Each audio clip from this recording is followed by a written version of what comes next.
It's day 3. Mrs. Souders here, welcoming you to Wednesday. I'd love to know how the dragon puppet went yesterday. Was it easy to follow? Was it hard to follow? Did you do a puppet show when you got your dragons done? Did you make your dragon like purple with pink polka dots? I would love to see the creative things that you did with your dragon. So remember, go ahead and send me those pictures to the email MySummerArtCamp@gmail.com. Today, we're going to move on to a story that is about memories. Now, a memory is something that you remember. It could be a happy something, it could be a sad something, it could be a funny something. Today's story is Wilford Gordon McDonald Partridge. Yes, this kid has 4 names, and it's all about memories.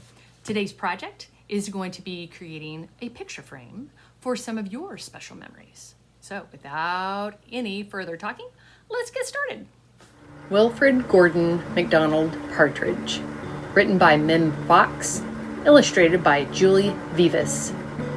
Wilford Gordon McDonald Partridge, written by Mem Fox, illustrated by Julie Vivas.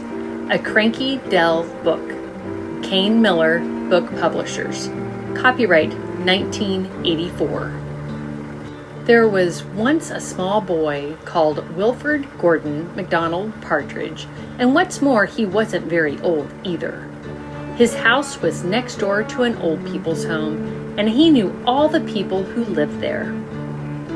He liked Mrs. Jordan, who played the organ. He listened to Mr. Hawking, who told him scary stories. He played with Mr. Tippet, who was crazy about cricket. He ran errands for Miss Mitchell, who walked with a wooden stick. He admired Mr. Drysdale, who had a voice like a giant. But his favorite person of all was Miss Nancy Allison Delacourt Cooper, because she had 4 names just as he did. He called her Miss Nancy and told her all his secrets. One day, Wilford Gordon heard his mother and father talking about Miss Nancy. "Poor old thing," said his mother. "Why is she a poor old thing?" asked Wilford Gordon. "Because she's lost her memory," said his father. "It isn't surprising," said his mother. "After all, she is 96. "What's a memory?" asked Wilford Gordon. He was always asking questions. "It is something you remember," said his father. But Wilford Gordon wanted to know more, so he called on Mrs. Jordan, who played the organ.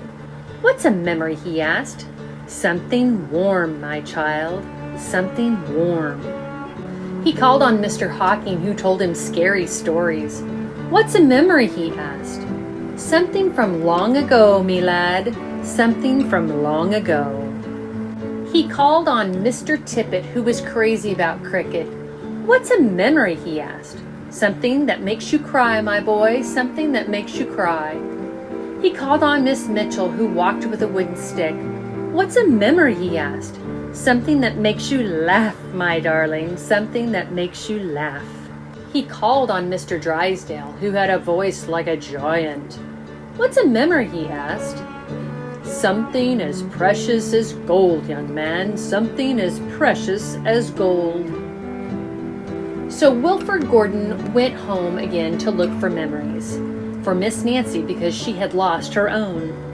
He looked for a shoebox of shells he had found long ago last summer and put them gently in a basket. He found the puppet on strings, which made everyone laugh, and he put that in the basket too. He remembered with sadness the medal which his grandfather had given him, and he placed it gently next to the shells.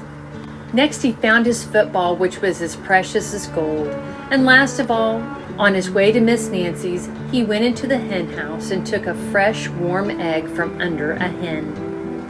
Then Wilford Gordon called on Miss Nancy and gave her each thing one by one. "What a dear, strange child to bring me all these wonderful things," thought Miss Nancy. Then she started to remember. She held the warm egg and told Wilford Gordon about the tiny speckled blue eggs she had once found in a bird's nest in her aunt's garden. She put a shell to her ear and remembered going to the beach by tram long ago and how hot she had felt in her button-up boots. She touched the metal and talked sadly of the big brother she had loved, who had gone to the war and never returned. She smiled at the puppet on strings and remembered the one she had shown to her sister, and how she had laughed with a mouth full of porridge.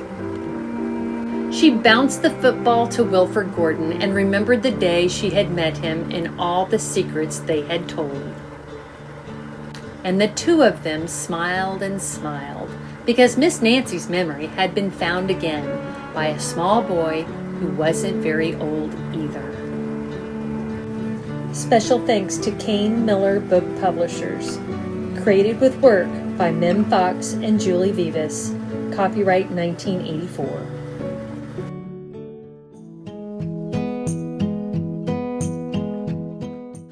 For this project, you will need white paper, several sheets, cereal box cardboard, and this can be just any kind of cardboard, but the cereal box cardboard is nice and thin. Naked crayons, that means crayons without the paper on them, pencil, glue, and scissors. The first thing we're going to do is we're going to take the cardboard and we're going to fold it in half.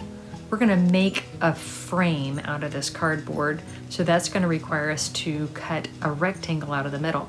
So folding it in half and using your pencil, make a half of a rectangle from the folded side up, and then using your scissors, we're going to keep it folded and cut out that rectangle. By doing this, we get the same shape on the other side of the fold.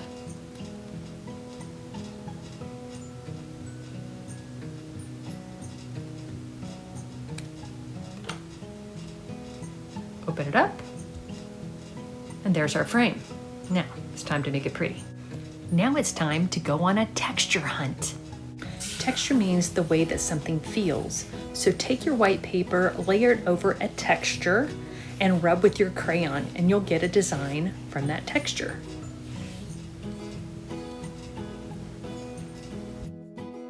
I tried my rug, I tried my table, I tried my basket, and I tried my floor. These are all of my different textures that I tried. You can try as many as you like.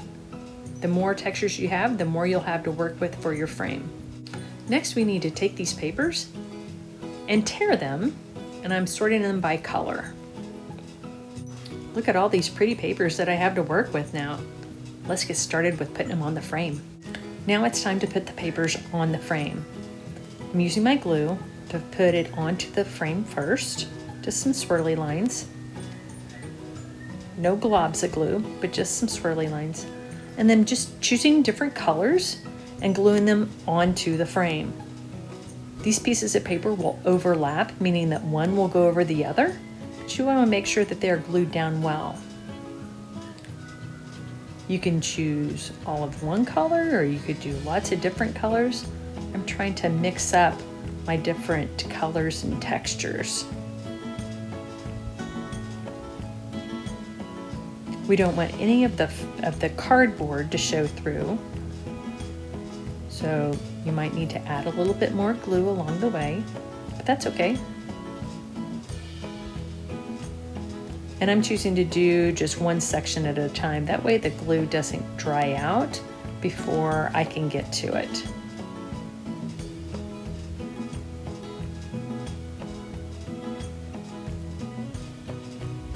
If you need to tear them into different size pieces, you can definitely do that as well.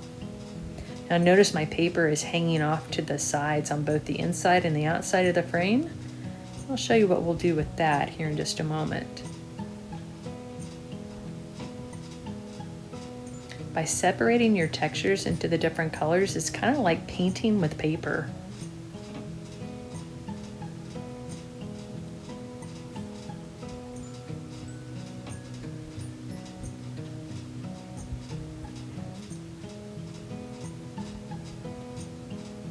And this is what my frame looks like after all the paper is put on, and I've covered up all my cardboard as well. So now it's time to let it dry. Once your frame is dried, then you can go ahead, if you can leave it as it is, or you can trim it to make it more even with the cardboard. I'm going to choose to trim my outside.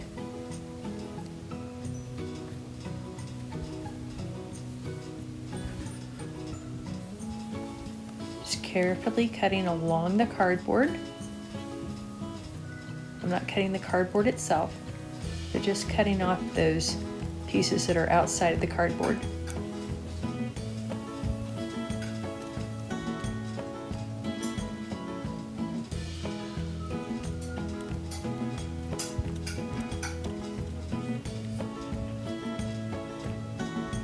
And that's what it looks like. Now you get to find a special picture to put into your frame. This is one of my favorite pictures of my boys. My boys are all now teenagers. And this picture, this was probably taken about 5 years ago. This is one of my favorite pictures. Have fun finding a special memory to put into your special frame.